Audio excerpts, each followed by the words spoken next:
Senator, we just got breaking news. They're building Senator, ships. Yeah, Senator, I'm so sorry to interrupt. We just got other breaking news. The big news tonight. A federal court just blocked the majority of Trump's tariffs. The Court of International Trade saying he overstepped his authority under an International Emergency Economic Powers Act. This was, I believe, the three-judge panel. There was a Reagan appointee, a Trump appointee, and a Biden appointee on this particular panel. This was kind of widely predicted among those who study trade closely.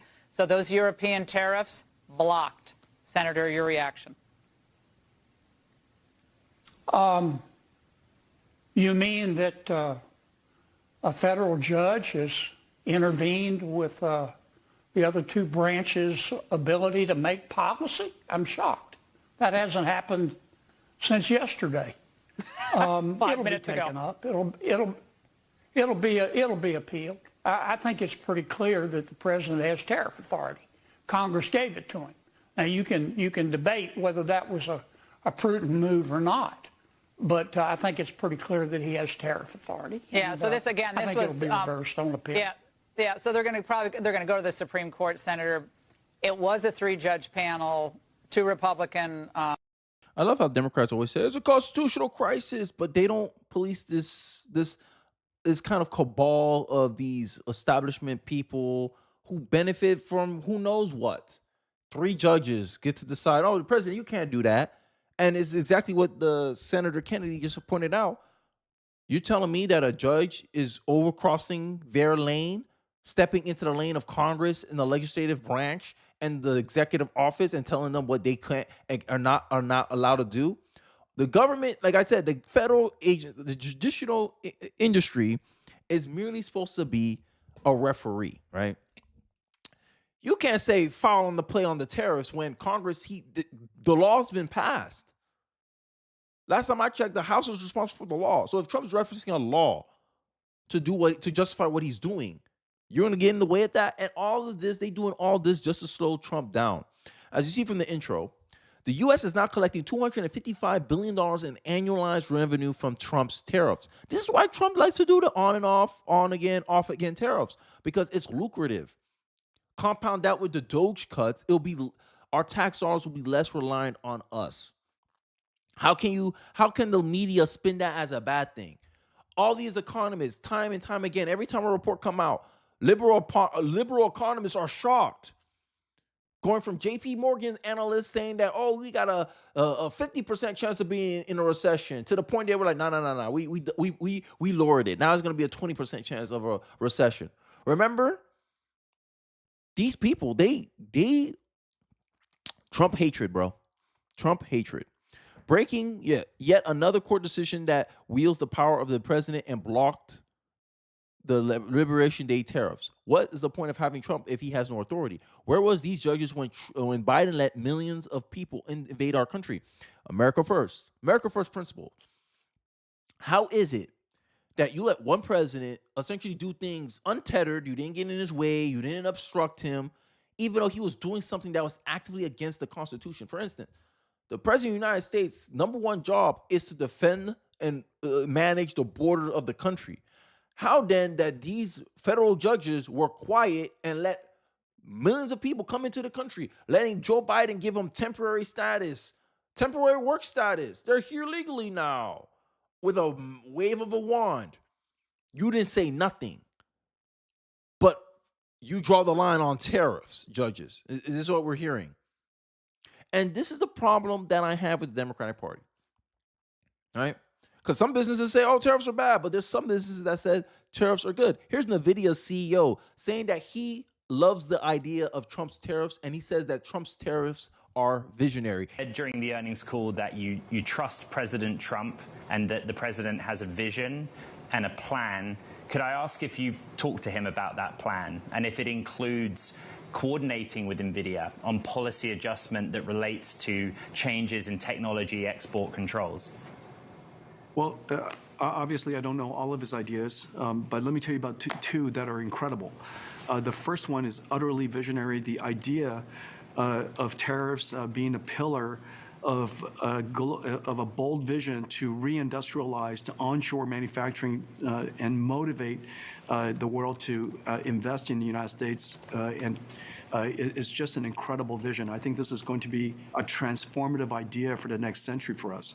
We're all in on the idea. We're setting up plants and encouraging our partners from around the world to invest in the United States, and we have a lot of stuff going on, and so I'm very excited about that. The second major idea is to rescind the AI diffusion rule, recognizing that this isn't about limiting American technology, but this is about accelerating American stacks around the world to make sure that before it's too late, that the world builds on American stacks during this extraordinary time, the AI era. And so these two initiatives are completely visionary, and it's going to be transformative for America. And this is why I've been taking liberals less seriously when they give their analysis about how things could play out, what things will do, because these people don't have an objective view of the world. Their analysis is corrupted by their bias, and they don't have the discipline to check against their bias. And this is how they get a lot of these predictions wrong. Trump erupts over Wall Street, referring to him as chicken, right? This is the kind of headlines you're bringing up, right? And you're going to see in this clip here, and I love this clip, Kevin O'Leary is going to take a sledgehammer to all these liberal narratives, because these people, when they get called out or when they get confronted with inconvenient facts to a narrative that they're trying to create on these shows, they always try to pivot. They always try to dismiss. They always got to change the goalposts. This is the number one problem many Americans have with Democrats, their supporters, and the activists. I digress. Let's get into it.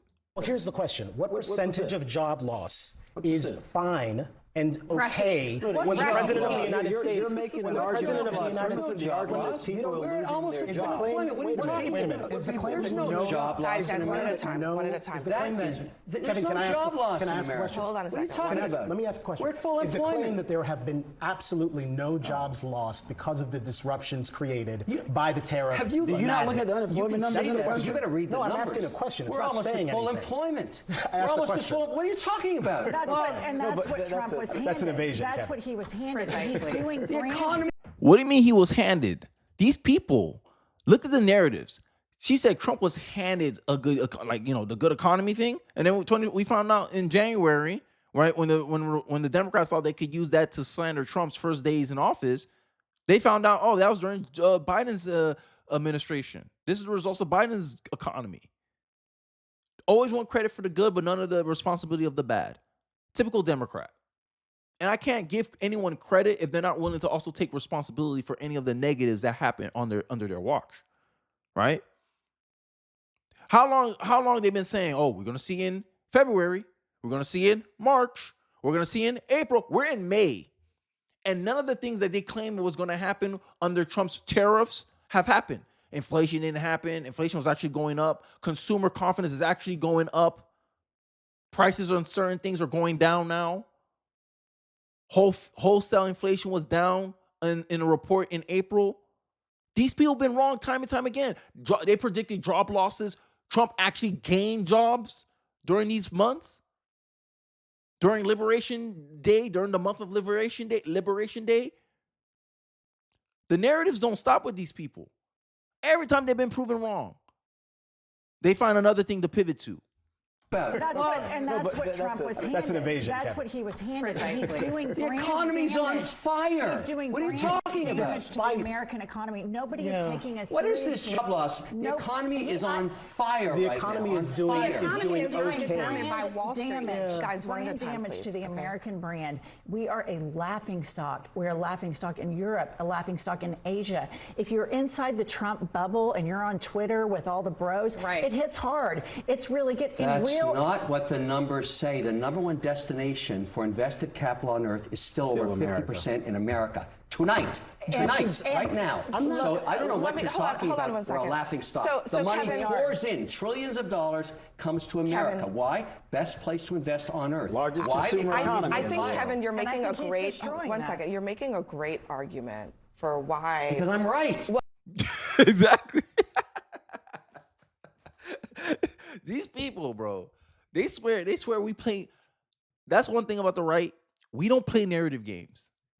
we let the data kind of guide our narrative. We say, hey, look, this information. Because what they're doing is they're doing survey data. They're doing survey data. How you feel about the economy? And they use that as a way to bolster their narrative about all this concern, this negativity towards Trump's economy, feelings essentially. Surveys are lagging indicators. Surveys are very subjective compared to the hard facts. Hey, inflation's down technically. The rate of inflation is down. Inflation is not growing as fast as people predicted that Trump's tariffs will cause.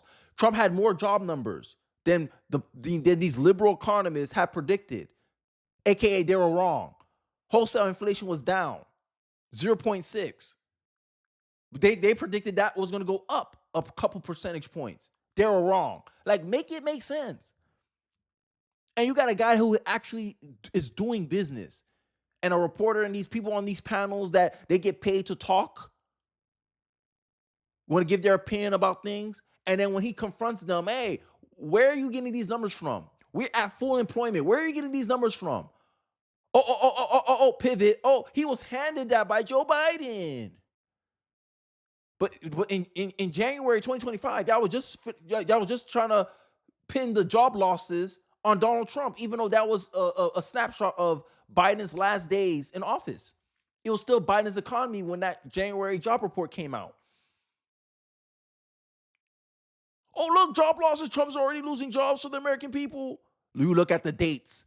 It was during the term of Joe Biden. But he was handed excuses. And this is the problem people have with Democrats.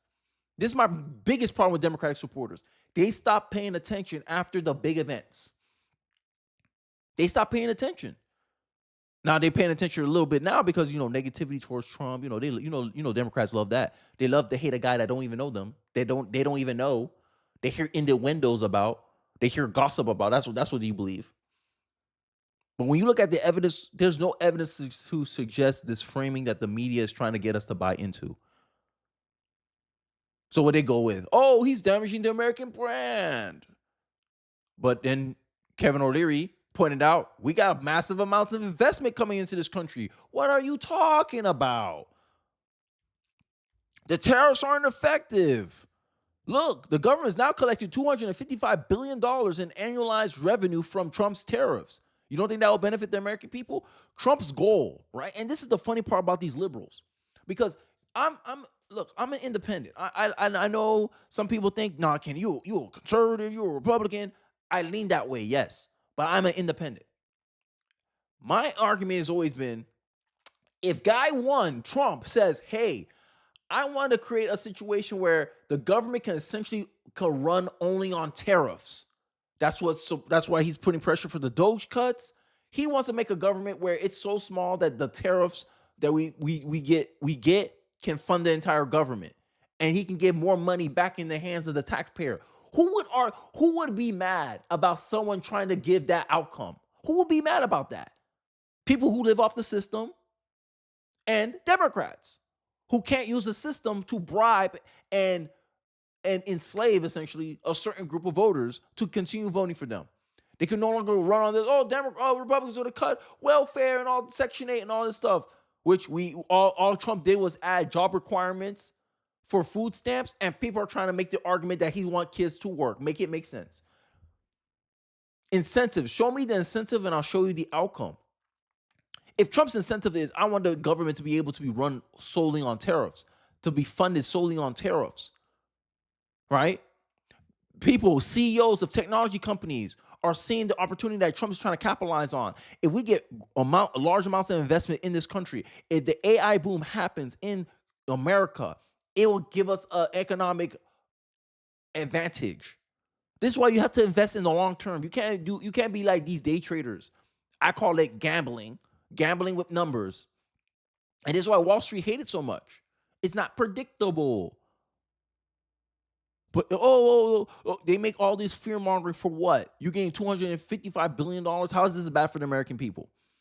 You're incentivizing companies to hire more Americans. How's that bad for the American people? Make an argument, Democrats. Make an argument, liberal pundits. Instead, framing, he's damaging the brand. He's a tariff flip-flopper. That didn't call Biden down on immigration. Oh, Biden's an immigration flip-flopper. He let 20 million people come over the border. Now he's trying to pretend that he's strong on the border because he deported 1 million people. You're still positive 19 million, Biden. Make it make sense. People are tired of the games. But Democrats keep wanting to play. Hey, let them play. But this is their attempt to try to make Trump a lame duck president. And I think Americans ain't going for it no more. You can call Americans ignorant. You can call us whatever you want. Liberal elitist, Democrat supporter. You have to convince us to vote for your candidate. And y'all not good at that. Y'all only good at shaming. Y'all only good at dismissing. You're only good at ignoring political reality and people. That's the only thing Democrats are good for. Democrats got no vision. And I think that's one of the reasons why Americans can't stand them right now. But I digress. Enough of my little ranting. Let me know your thoughts and perspectives in the comment section below. I'll be interested to hear what you guys are thinking. Don't forget to like, comment, subscribe. Please share this video if you feel so inclined. It really does help me out in the algorithm. And I'll catch you guys on the next one. Peace.